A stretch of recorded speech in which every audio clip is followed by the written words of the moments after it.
Hello everyone, a very good morning to all of you. Myself Shalu Rajpal and I welcome you all to our YouTube channel Study Scope. अगर अभी तक आपने इस channel को subscribe नहीं किया है तो प्लीज़ इसे सब्सक्राइब कर दीजिए ताकि आपको सारे वीडियो अपडेट्स मिलते रहें। और ये हमारे टेलीग्राम चैनल का लिंक है, आप इसको भी ज्वाइन कर सकते हैं। यहाँ भी आपको सारे वीडियो अपडेट्स मिलते रहेंगे। आई होप कि अभी तक आप लोगों ने फर्स्ट चैप्टर अच्छी तरह से पढ़ लिया होगा, जो कि था एग्रीकल्चर मैनेजमेंट। तो आज हम डिस्कस करेंगे उसके बुक वर्क के बारे में। तो आज हम उसका बुक वर्क को डिस्कस करेंगे। So let's start. सबसे पहले हम देखेंगे कुछ मल्टीपल चॉइस क्वेश्चंस यानी कि एमसीक्यूज, जिसमें हमें सारे ऑप्शंस गिवन है तो हमें हमारे सही आंसर पे टिक करना है। So our first question is, the crops that are sown in the rainy season are called, ऐसे क्रॉप्स जिनको हम रेनी सीजन में उगाते हैं उनको हम क्या बोलते हैं? खरीफ क्रॉप्स। खरीफ क्रॉप्स बोलते हैं हम ऐसे क्रॉप्स को जिनको हम रेनी सीजन में उगाते हैं। और ऐसे जो खरीफ क्रॉप्स होते हैं वो मॉनसून्स पे डिपेंड करते हैं अपनी ग्रोथ के लिए। Now our next question is, which of the following is not a serial? इनमें से कौन सा सीरियल नहीं है? नॉट अ सीरियल, तो कौन सा नहीं है? मेज, बाजरा, बार्ले, ये तीनों तो क्या है? सीरियल्स हैं। लेकिन पी क्या है? पी इज अ वेजिटेबल यानी कि मटर। So pea is not a cereal. Our next question is, a plough is used for. हम प्लो का किस किस चीज के लिए यूज करते थे? टिलिंग और स्क्रैपिंग ऑफ सॉइल, बिल्कुल सही है, ये टिलिंग के काम में आता है प्लो। वीडिंग के काम में भी आता है, जो अनवांटेड प्लांट्स ग्रो कर जाते हैं उनको रिमूव करने में भी हेल्पफुल होता है। मैन्योरिंग में भी काम आता है, यानी कि जो हमें ऑर्गेनिक खाद डालनी होती है, मैन्योर डालना होता है ऑर्गेनिक हमारे प्लांट्स के अंदर, उसके लिए भी हम प्लो का यूज करते हैं। तो हम क्या कह सकते हैं कि a plough is used for all of these, यानी कि our correct answer will be option D. Now our next question is, which one is used to level the plot land? हम लेवल करने के लिए किसका यूज करते थे? सबसे पहला हमारा स्टेप होता था लैंड को प्लो करना और नेक्स्ट स्टेप होता था उसको लेवल करना। तो हम लेवल किसकी हेल्प से करते थे? लेवलर की हेल्प से। So our correct answer will be option number A. Now next question is, levelling is done to. हम लेवलिंग करते क्यों हैं? To crush the big pieces of soil called crumbs, बिल्कुल सही है। टू प्रिवेंट सॉयल इरोजन, बिल्कुल सही है कि हमारी मिट्टी जब ज्यादा तूफान या बाढ़ आए तो हमारी फर्टाइल सॉयल बह ना जाए वहां से, बिल्कुल सही है। सॉयल इरोजन को कम करने के लिए हम लेवलिंग करते हैं। To provide uniform distribution of water and manure, ताकि जो हम पानी या खाद डाल रहे हैं वो अच्छे से पहुंच सके सब जगह, उसका यूनिफॉर्मली डिस्ट्रीब्यूशन हो सके। तो ये भी बिल्कुल सही है, यानी कि ये तो तीनों ही ऑप्शंस बिल्कुल सही हैं। तो हमारा आंसर क्या हो जाएगा? ऑल ऑफ दीज, यानी कि levelling is done to crush the big pieces, prevent soil erosion and provide uniform distribution of water and manure, यानी कि लेवलिंग करके हम ये सभी काम करते हैं। इसलिए हमारा करेक्ट ऑप्शन क्या हो जाएगा? Option number D, which is all of these. Our next question is, before sowing, seeds should be treated with, उन जो बीज होता है उसको बोने से पहले हमें किसके साथ ट्रीट करना चाहिए? इंसेक्टिसाइड के साथ, पेस्टिसाइड के साथ, फंगीसाइड्स के साथ या फर्टिलाइजर्स के साथ? तो हम उसको पहले किसके साथ ट्रीट करते हैं? फंगीसाइड्स के साथ। So before sowing, seeds should be treated with fungicides. Our next question is, which of the following is type of a green manure? Green manure का type कौन सा है? यूरिया, सनहैम, पोटैश या फिर अमोनियम सल्फेट? हमने पढ़ा था कि यूरिया किस में आता है? केमिकल फर्टिलाइजर्स में। अमोनियम सल्फेट भी उसी में आता है, पोटेशियम वाला भी उसी में आता है। तो बचा कौन सा? Option number C. So sunhemp is a type of green manure. Now, our next question is which of the following is correct about fertilizers? यानी कि fertilizers के बारे में इनमें से कौन सी स्टेटमेंट सही है?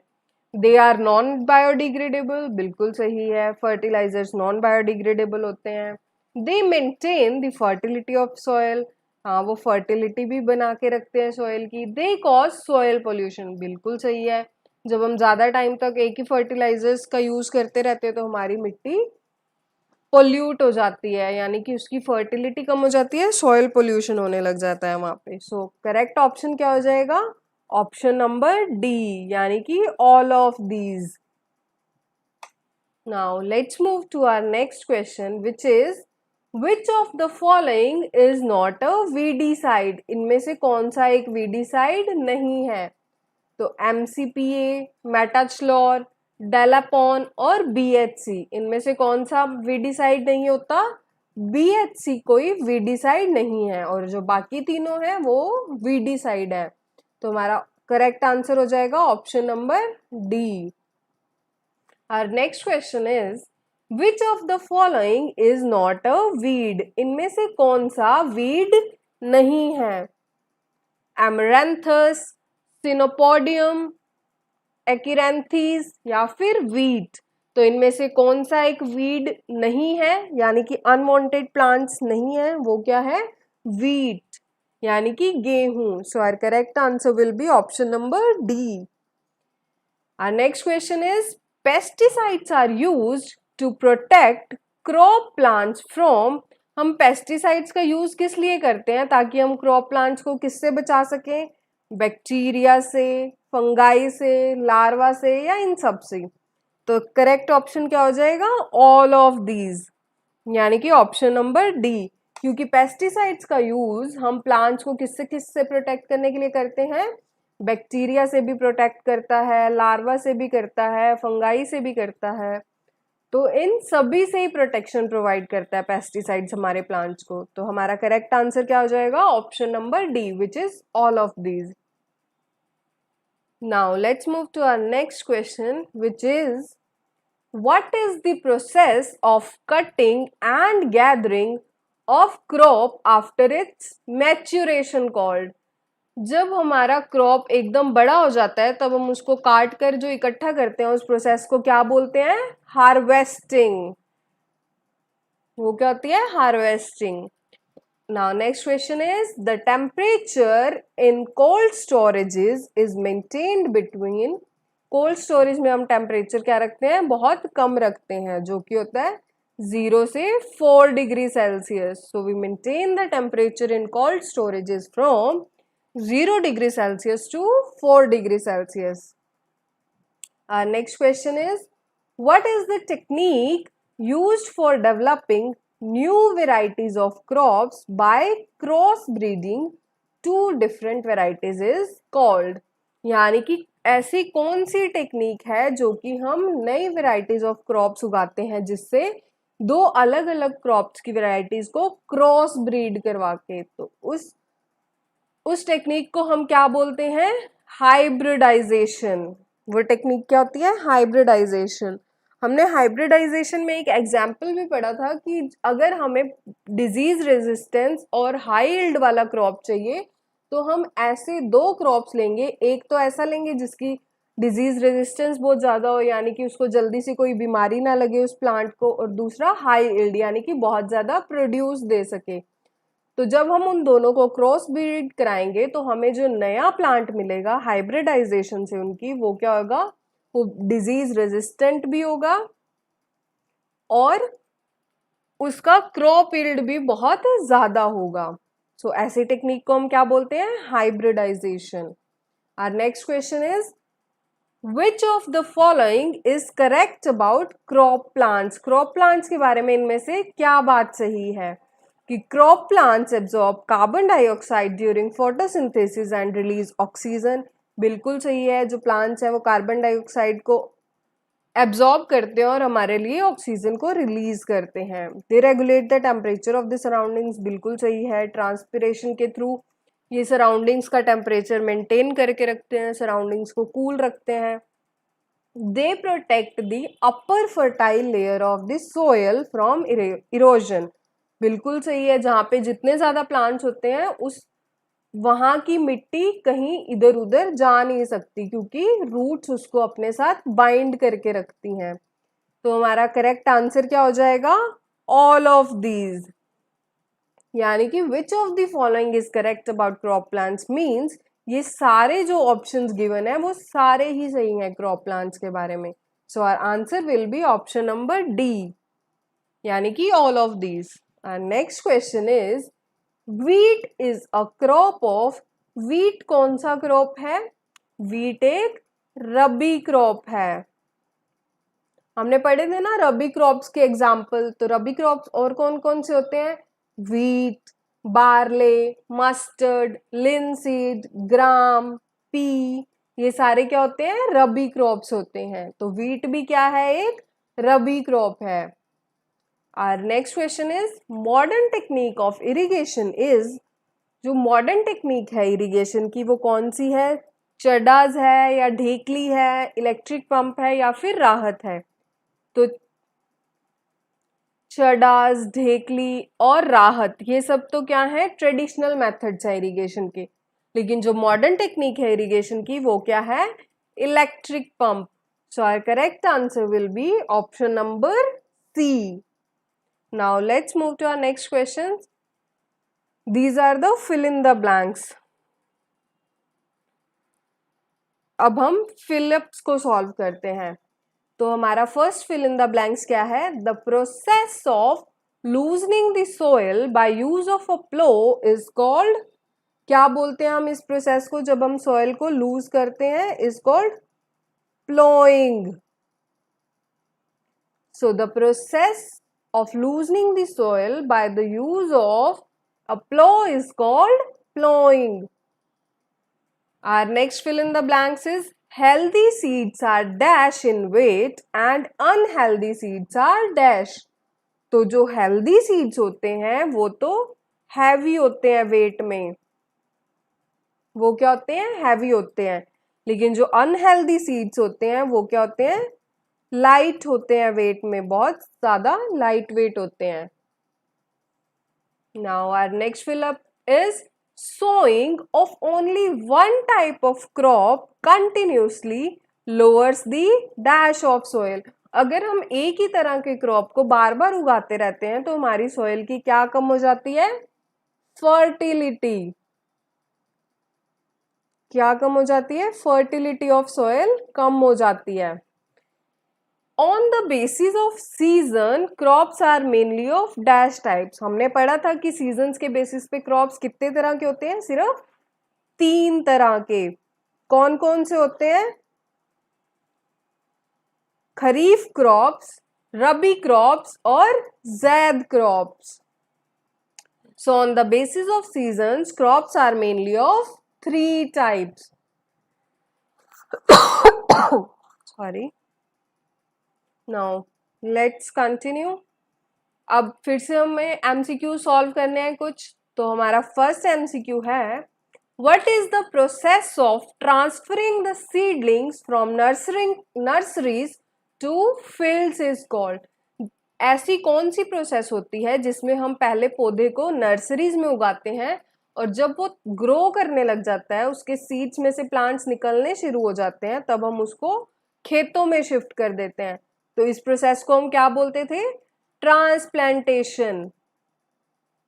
Next question is fertilisers are dash in water. तो पानी में क्या होते हैं फर्टिलाइजर्स?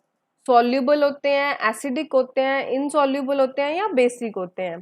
तो फर्टिलाइजर्स क्या होते हैं पानी में? सॉल्युबल होते हैं, अच्छे से मिक्स हो जाते हैं पानी में। So fertilisers are soluble in water. Now next question is urea is a dash. Urea क्या है?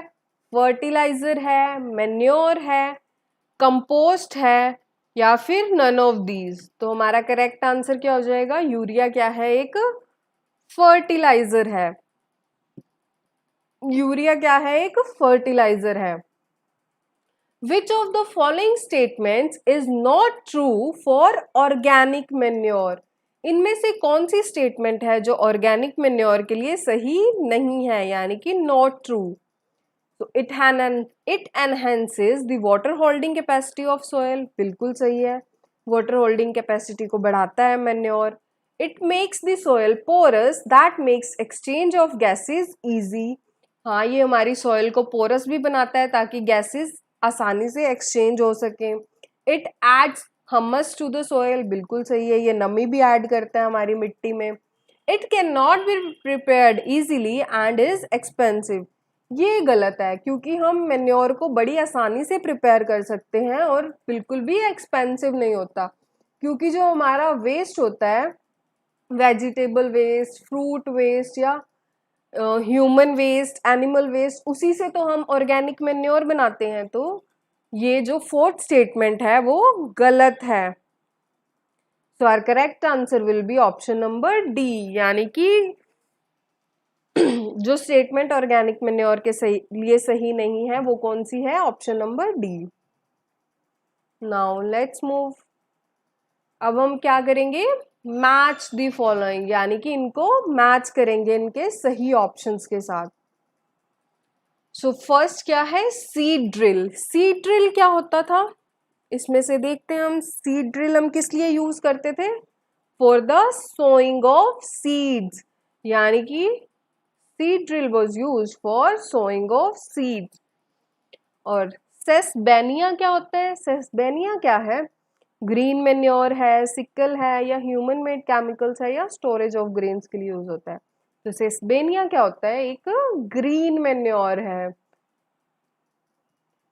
So sesbania is a green manure and seed drill is sowing of seeds। seed drill किसके लिए use करते हैं हम? sowing of seed के लिए।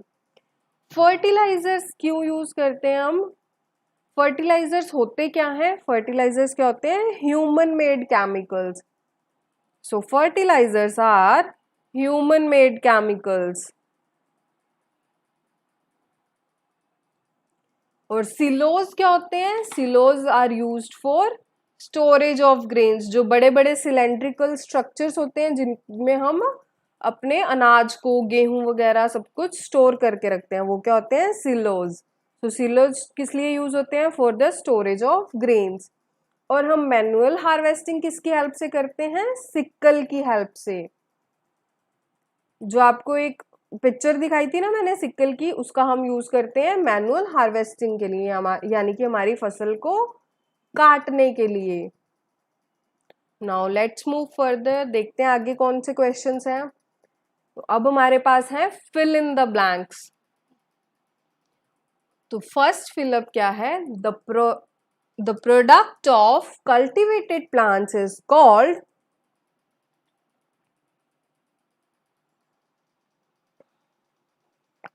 क्या बोलते हैं हम कल्टिवेटेड प्लांट्स के प्रोडक्ट को? इसको हम बोलते हैं क्रॉप प्रोड्यूस।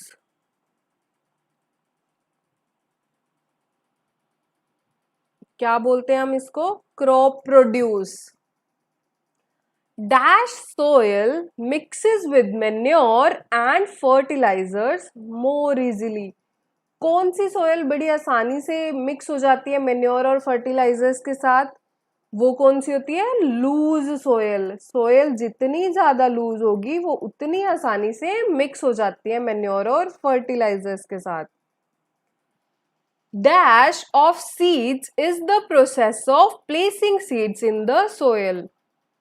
ऐसी कौन सी प्रोसेस होती थी जिसमें हम अपने बीज को मिट्टी में बोते थे? तो उस प्रोसेस को हम क्या बोलते हैं? Sowing. So sowing of seeds is the process of placing seeds in the soil।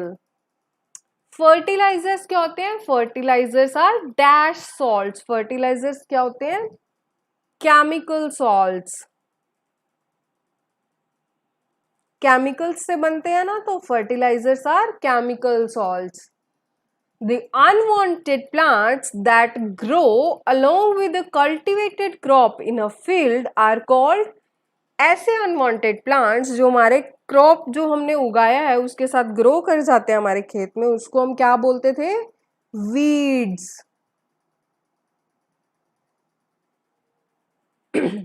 The weeds that appear during the growth of crop plants are removed manually by using a किसकी help से हम weeds को remove करते हैं?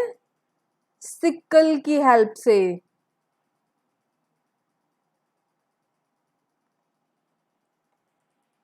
A machine called dash is used for threshing. तो threshing के लिए हम कौन सी मशीन का यूज करते हैं? थ्रेशर का.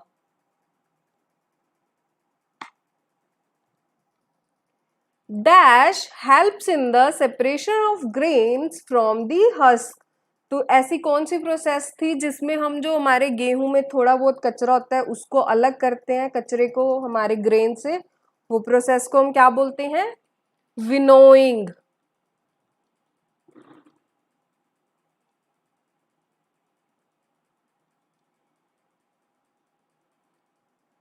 So that process is called winnowing. यानी कि winnowing helps in the separation of the grains from the husk. Now dash is brought about by importing high yielding varieties of wheat from Mexico. जब हमने high yielding varieties को import किया wheat की Mexico से, तो क्या लेके आए हम इंडिया में? Green revolution.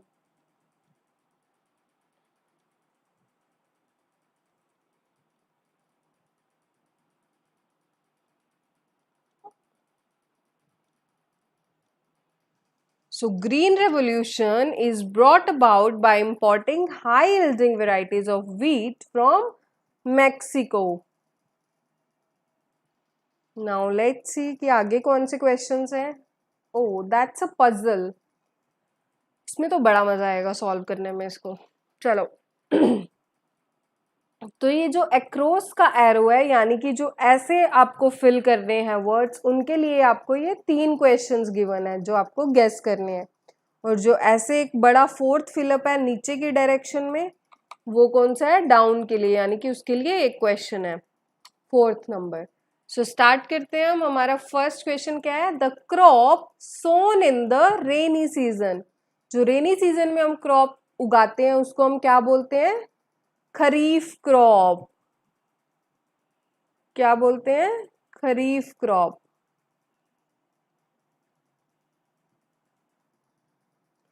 Mixing of soil with manure. जब हम सॉइल को मैन्योर के साथ मिक्स करते हैं तो उस प्रोसेस को हम क्या बोलते हैं? मैन्योरिंग.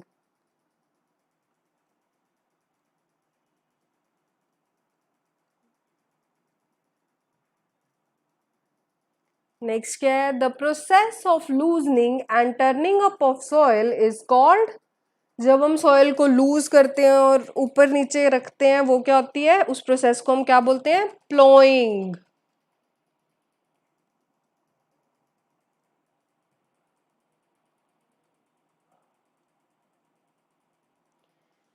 अब हमारा नेक्स्ट क्या है? नेक्स्ट क्वेश्चन क्या कह रहा है? The watering the crops at different intervals is called. क्या बोलते हैं हम उसको? इरिगेशन.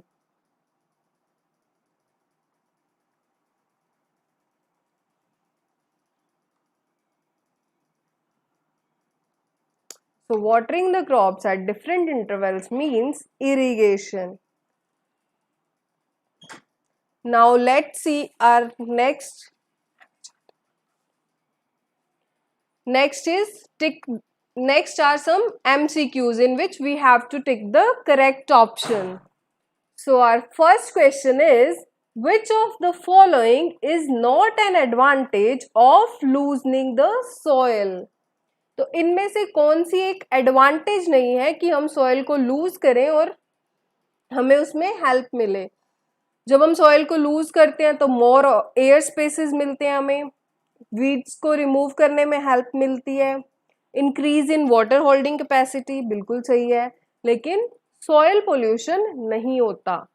तो soil pollution is not an advantage of loosening of soil. तो हमारा ऑप्शन, सही ऑप्शन क्या हो जाएगा? Option number D.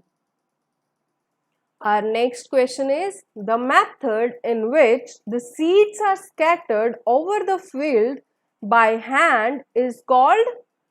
जब हम हाथ से सारे बीज को पूरे खेत में फैलाते हैं उस प्रोसेस को हम क्या बोलते हैं?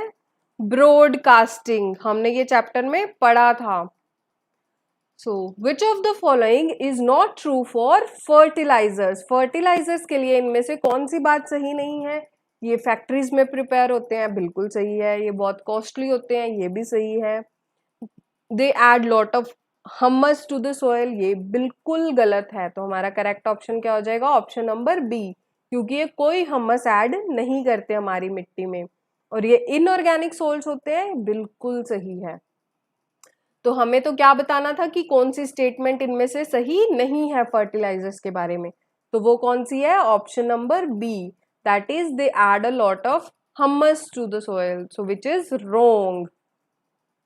Our next question is, which of the following crops is a rabi crop? इनमें से कौन सा रबी क्रॉप है? तो रबी क्रॉप कौन सा है? वीट, राइस, मेज, कॉटन, ये सारे क्या हैं? ये सारे खरीफ क्रॉप्स हैं। तो इनमें से रबी क्रॉप कौन सा है हमारा? वीट। चलो, यहाँ पे खत्म होती है आपका बुक वर्क। अगर आपको ये वीडियो अच्छा लगा तो प्लीज हमारे चैनल को सब्सक्राइब कर लीजिए, ताकि आगे जो भी नया चैप्टर आए या जो भी चैप्टर का हम बुक वर्क डिस्कशन करें, आपको उसका अपडेट मिलता रहे। और इन वीडियोस को अपने फ्रेंड्स के साथ ज़्यादा से ज़्यादा शेयर करिए और इन वीडियोस को लाइक करिए। And do hit the bell icon for further notifications. और आप हमारा चैनल सब्सक्राइब करके ये बेल आइकन प्रेस कर दीजिए, ताकि जब भी कोई नया वीडियो आए आपको उसका अपडेट मिलता रहे। That's it for today. Keep watching, keep learning and keep sharing. Thank you.